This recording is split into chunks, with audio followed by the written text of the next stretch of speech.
So this video is about the Ennea 4 and burnout. How does the 4 go into burnout and how can it heal from burnout or avoid burnout? So first of all, the 4 is in the feeling triad, in the heart triad. So emotional needs are central to the 4. And the questions that drive the emotional 4 Enneas are: where does my worth come from? What makes me important? What makes me lovable? So this takes us to the drivers of the 4. So the 4 says, what makes me different and lovable and what gives value to me as a person is that I am special and I am different. This is my underlying driver. It also comes with a sense of deep sadness, because being special and being different also means that I run the risk of not being understood and not being loved, not being included and not belonging. So the 4 is always caught between these two polar opposites of being special, of needing to be different. So I bring worth and value, so I know who I am, and on the other hand, fearing that I am not lovable because I am special and different, and others cannot relate to me. Okay, so what are the gifts of the 4? The gifts of the 4 are, the 4 is imaginative. It has a lot of fantasy. It has a rich inner life. Because of these rich inner feelings, it is creative and sensitive. It is honest and compassionate. The 4 is a loyal friend and a loyal partner, which nourishes deep connections and empathy. The 4s naturally see beauty. The 4s naturally see differences and celebrate them. They have the power and the courage to be authentic, and they celebrate it in others. They also have this incredible way of feeling their way into everything, and also into different things. They can feel and understand, for example, being with men and being with women. They're open to that. They're open to doing things and feeling things differently and to thinking differently about things. So their biggest superpower is really bringing beauty, being authentic, and bringing deep empathy and meaning and purpose into relationships and into endeavors. As 4s are always connected to deep feelings, to drama, to sadness, they also model how to go through tough times. They can show us how to do it, how to sit with these difficult feelings and emotions. They find purpose to help others through tough stretches. They have the ability to sit with the deep and the difficult. They have the ability for deep and difficult conversations. They have the ability to sit with pain and confusion and sort it out. They have a natural feeling for how things look good, and they have this rich inner world of creativity and fantasy. In order to avoid burnout, they have to develop 2 things that come to them with a lot of difficulty. The one is to develop equanimity, which means that feelings are seen with more balance. They don't take me completely down into the depth of the emotions, or they don't always just take me up onto the peaks of the highest mountains, but I can feel both depth, good feelings and bad feelings, without vanishing into them. That is equanimity. And the other thing is self-acceptance. The 4 needs to learn that I am as different and special as everybody else, because we all bring something special and different. But it's not about the fact of being different and special. It's about being lovable as we are and also bringing something different and special. But it is not the center of our identity. It is not the core of who we are. Is that we're different, is that we bring something different. Everybody brings something different. Countries that are 5 energy or have a lot of 5 energy are France and Japan. We're going to go into that. And the animals that represent 4 energy a lot are basset hounds, doves and cats. I'm going to explain that further. So how does the 4 go into the downward spiral of burnout? Here the most important thing to remember is that emotions are real and central to the 4. For a 4, emotions are always true. When I feel upset, when I feel happy, when I feel angry, that is the truth. It is something that matters right now. It is something that I need to understand, that I want to sit with, that I want to analyze, and that I want to fully embrace.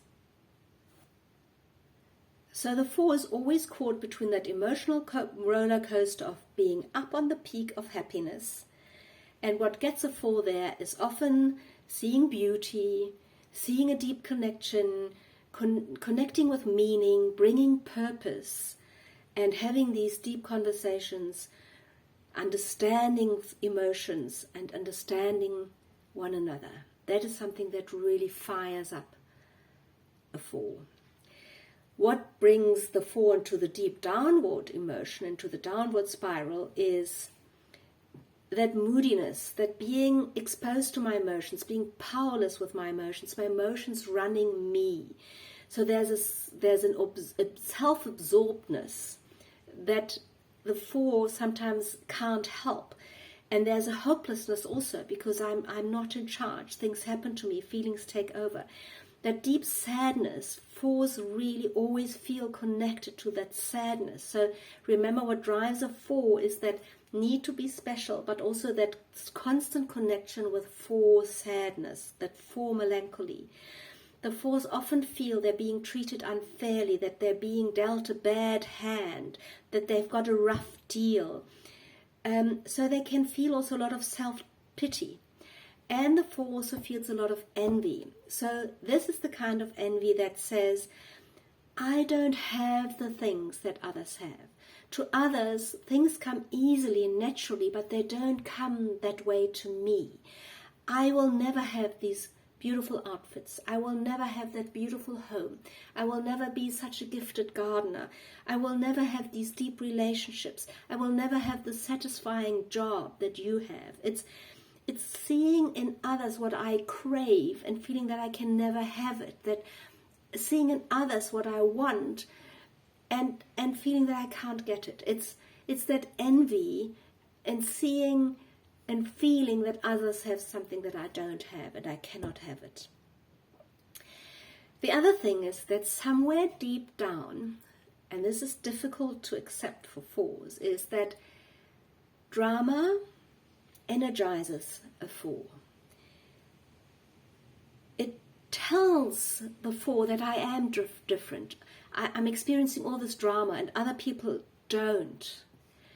So life is hard. That's why I'm feeling this drama. I am different. It explains my sadness. And it makes me also stand out. So it's this drama energizes me because I feel confirmed in being different. I am showing the world in what I'm feeling and what I'm feeling differently and how I am different from everybody else. And that energizes me. So 4s also tend to dramatize things. So for example, 4s always have a dramatic, tough, difficult childhood. And it's exaggerated. So on the other hand, that means that also the ordinary is deeply draining for a 4. So having a day ahead of writing reports, of going into meetings, of vacuum the house, going shopping, doing cooking, going through my emails, is something that is deeply repelling to the 4. It's really incredibly tough to sit down and do this. There's no energy there. So the 4 can have a way of bringing this drama and difference into everyday life by just subtly doing things differently. Even in the way I sit, on the way I speak with my hands and my voice, and I create drama and energy, and I also feel utterly drained by it at the same time. So the four, dramas and everything. I need drama, but it also drains me. It energizes me, but it's also tough to generate it all the time.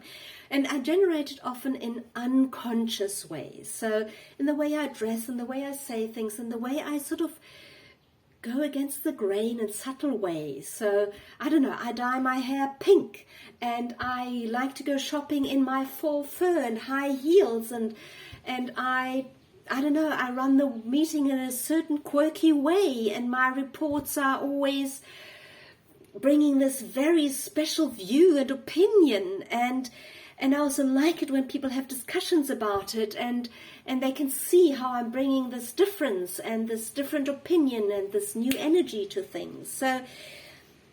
So there's a way of sprinkling the specialness in, which can be lovely and perfect, because that's exactly what it is needed, but it can also be incredibly draining and going against the grain for everybody, and also generating this drama all the time can also be draining for me. And I'm doing this unconsciously as a 4. I'm not doing this consciously. So everything needs to be authentic also.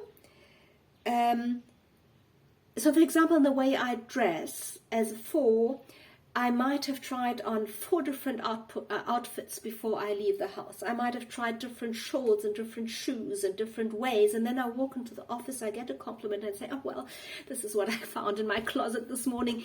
And they make it look like, and they want it to look like, it's very casual, it came very natural. However, there's work in this. So being authentic comes with work, which actually again makes it inauthentic because it's contrived. And this is also something that grates on the 4, and it's something that other people pick up, that this having to be different and authentic sort of grates on people. It's that constant, no, it's not like that for me. No, for me it's different. So, no, you're not quite getting me. It's that thing of, even when you agree with a 4, they will find something that makes it different again. It's that artificially authentic, that artificially different, that drains the 4, that actually pushes other people away when I actually want to be accepted, and when I actually want to belong and I want to be loved. So there's something about, again, always this dichotomy that is really draining to the 4, and all this drama is also draining to the 4.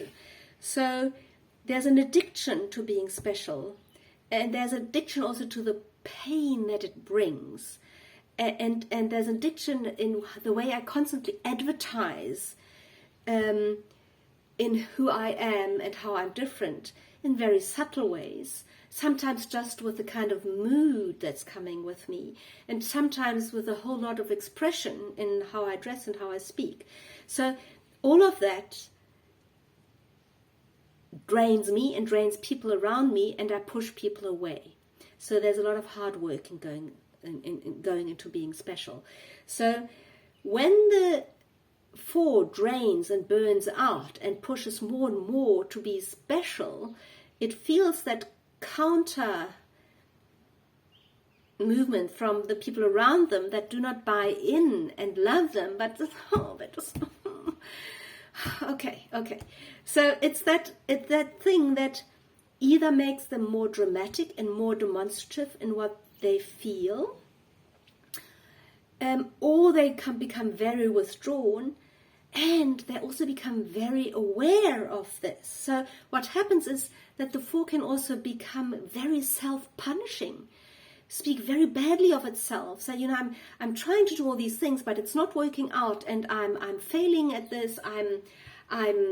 Nobody understands me, including me. I don't understand me, and I don't know how to do this right, and I want to be accepted, but I can't seem to get it right. And other people just can do it. They know how to do it, and I don't. So you can see, and then they become very angry. So the 4 also has a strong connection with anger, and that anger is brewing, and other people see it, and the 4 sees it, and it tries to control it, and you can see it's all very complicated. For the 4, things are just very complicated and very contrary.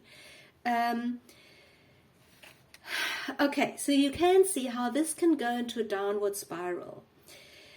So at their worst, the 4 can be eccentric, neurotic, narcissistic, because everything is always about me.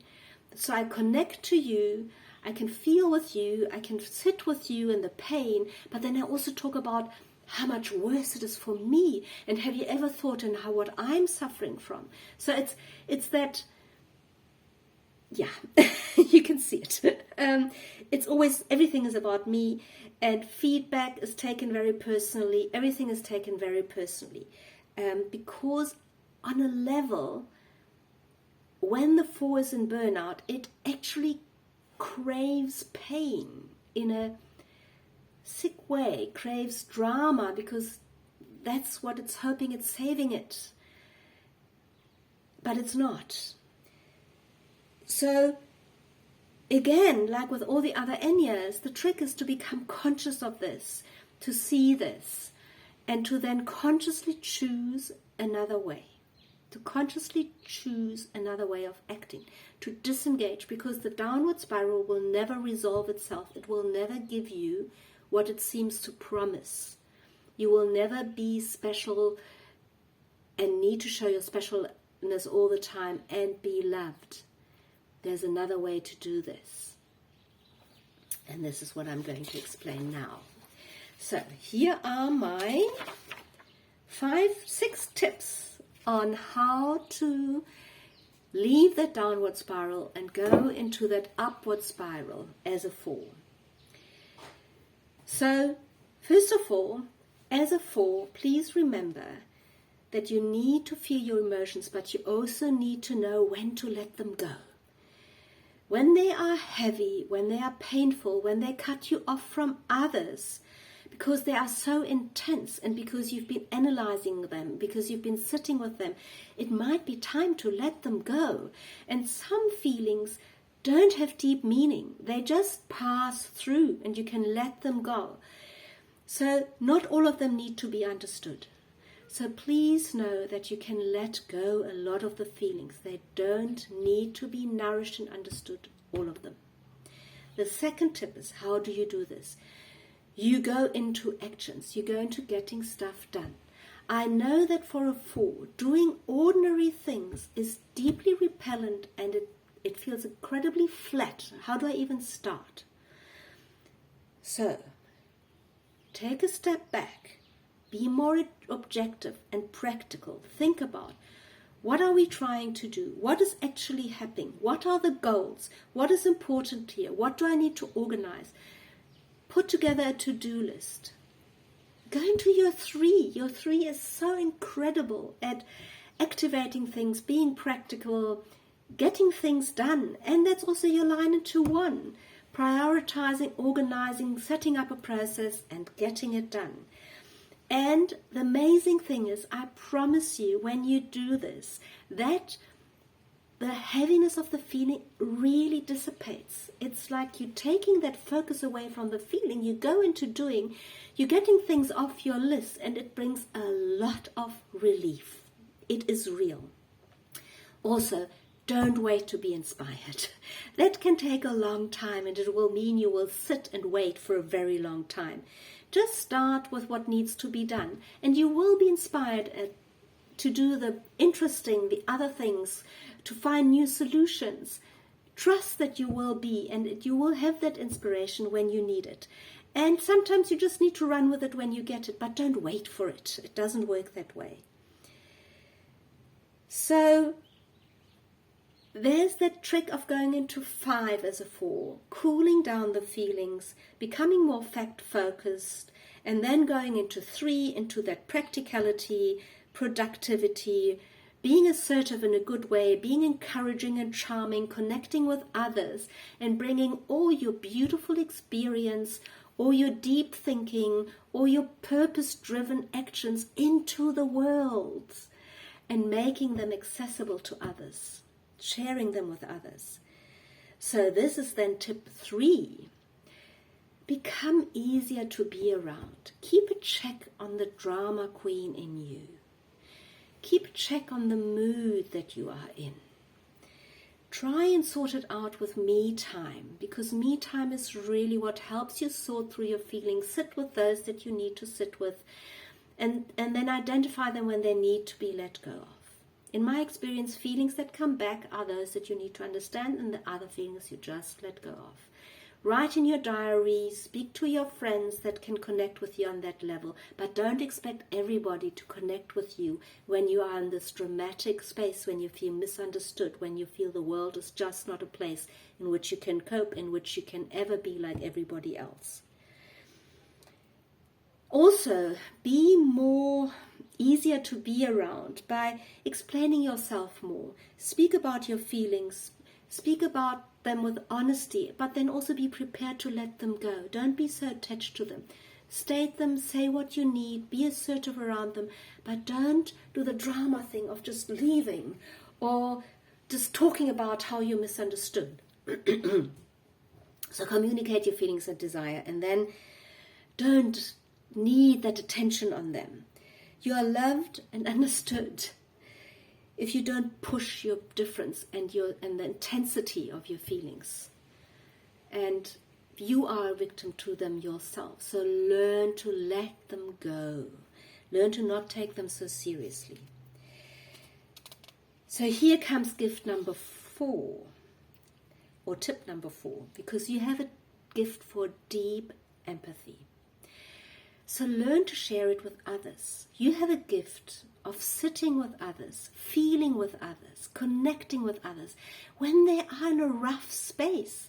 And it's a space that many others dread. They don't want to be around others when they are in this terrible space. But you can.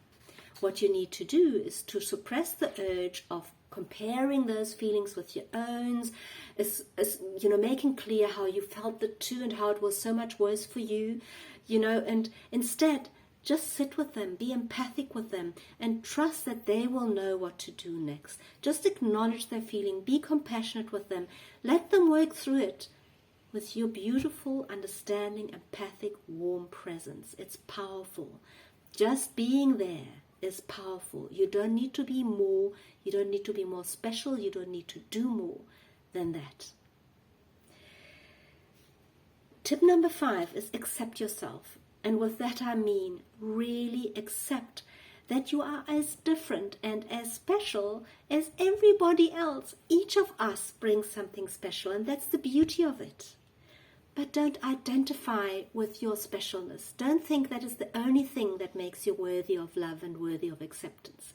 You are loved and accepted as you are, as long as you don't grade people all the time with how you are so different and special and how your feelings are just so and so at the moment and that and that.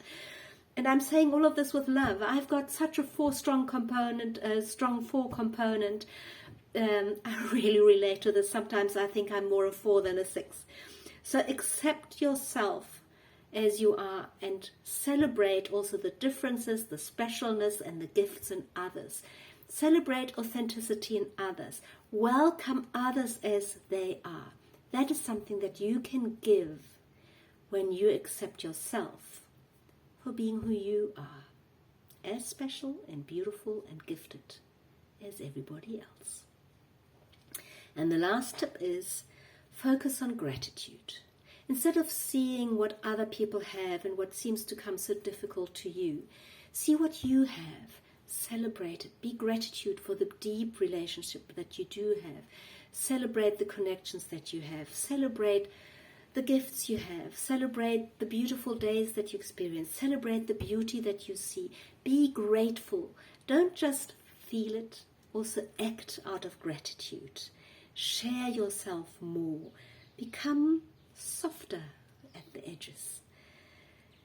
So gratitude is the really important practice that helps you to accept yourself, to accept others, to see beauty, to see your gifts, and to just bring your gifts as they are without identifying with them into the world.